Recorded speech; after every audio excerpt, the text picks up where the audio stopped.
Greetings to readers, viewers, and listeners, and welcome to the special edition of the Autistic SuperBlog's The Hot Take.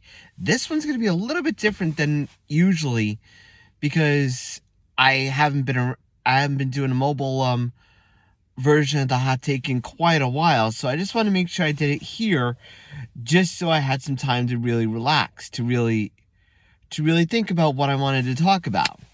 In this particular case, it's the 10th anniversary. Today is actually the 10th anniversary of someone very special in the Catholic faith. I say 10 years is because it's been 10 years since he became a cardinal. Since he became a cardinal of the Catholic Church. That individual is very well-spoken, very fatherly, very trusting, but also someone that's very jovial at times. But he's also serious when he needs to be. This individual has done a lot of things for the Archdiocese in New York. Of course, I'm talking about His Eminence Cardinal Dolan. So I just wanted to say kudos to Cardinal Dolan for 10 years of being a cardinal, but I also wanted to explain how he's made the faith a little bit more accessible, at least to me. He hasn't done anything personally, but he's emboldened the faith of so many within the Archdiocese. He's emboldened the faith. He's given support when he can, but he's also been someone that I really admire when it comes to some of my heroes that have helped me in my faith during during my lifetime. Of course, I've always mentioned that the DeFino family and Joe DeFino Jr. and his whole family and his dad, Joe Sr., the elder statesman, have been people that have really been important in my spiritual faith, and I just want to say thank you to all those guys.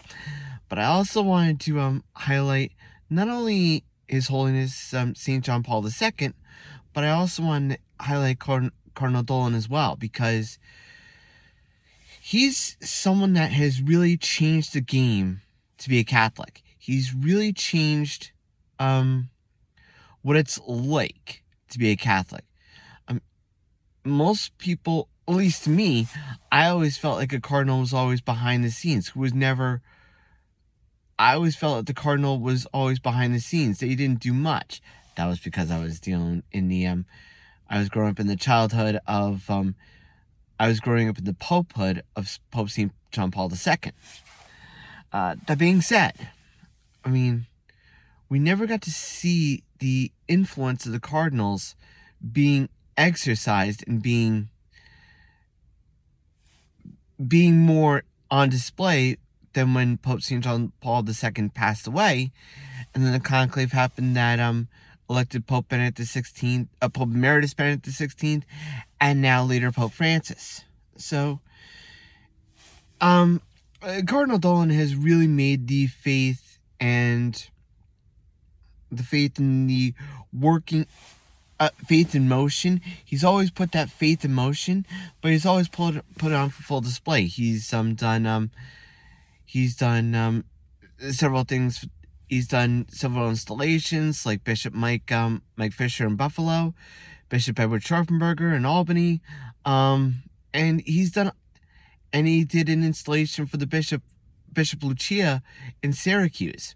So he's a visual figure of what the church should be, in my opinion. Someone that should be really jovial, someone that should be really serious, but also should be standing up for things that are mostly for rights of life, but other things as well. But he's also interested in ecumenical dialogue as well. I have a personal story when it comes to Cardinal Dolan. I remember him being I remember him being in Glasgow to celebrate an anniversary for a church I'm involved in, St. Joe's in Glasgow, with Monsignor Zignati, I believe, who's since passed away. But when I found out that Cardinal Dolan was going to be there, I wanted to make sure that I was there just to see him. And then I saw him talking to other people, and I was At the time, I was a shy wallflower. I was like thinking to myself, I mean, imagine me, a shy wallflower, an autistic person, a Catholic, who's worried about saying the wrong thing, especially to His Eminence Cardinal Dolan. So for me, I was like, oh my gosh, I was starstruck for the first time in a long time. I had heard of bishops, I had heard of other things too, but I never saw a cardinal. I'd never seen an Archbishop of New York like His Eminence Cardinal Dolan. I got a chance to say hi to him as he was leaving, but just his jovial nature, his ability to laugh, his ability to give church teaching, but also do so in a meaningful way. As I showed in the other two videos, his installation mass and his elevation in the College of Cardinals. I mean, I've heard people. I read in his I read people say that he's the greatest Catholic to come out of the greatest Catholic leader to come out.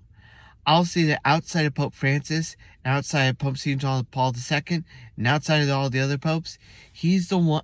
Cardinal Dolan is the one who's made the faith more real, more accessible. Not saying that the other cardinals haven't, but when you look at his social media presence, when you listen to his podcast, it really makes you realize how he wants to do his part in the new evangelization. And in my opinion, he's done it extremely well. So, I just wanted to take this opportunity to say thank you, Cardinal Dolan, for all you've done for us, and thank you so much for being the leader that we can be, and thank you so much for helping us to stay strong, stay safe, especially in this COVID time, and as always, shine on. Ad multo años.